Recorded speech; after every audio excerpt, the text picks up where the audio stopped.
I am of the opinion this afternoon that when a word comes from the Lord to his people, it simply means that someone or many individuals are faced with a situation that needs to be addressed.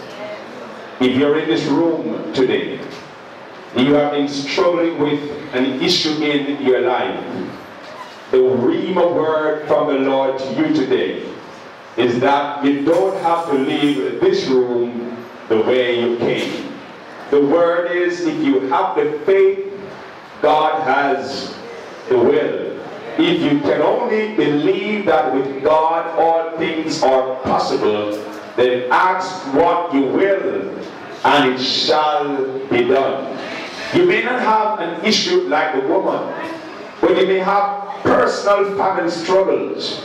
You may be going through a process for a long time and it seems as if nothing is changing, nothing is happening. I'm at the same station that I have been for the past 12 years. But today, your deliverance has come.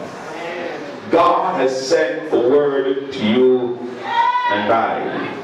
If you only believe, it is already done.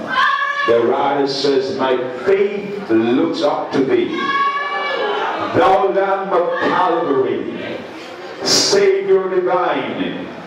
Now hear me while I pray. Take all my sins away. Oh, let me from this day be wholly thine. I believe that word is from God to you and to me. But I want to push you across that line. Come to the threshing floor. Believe with God that it is already done. Push through your pride, the wall that separates you from your God, and come to this altar. Touching, see no man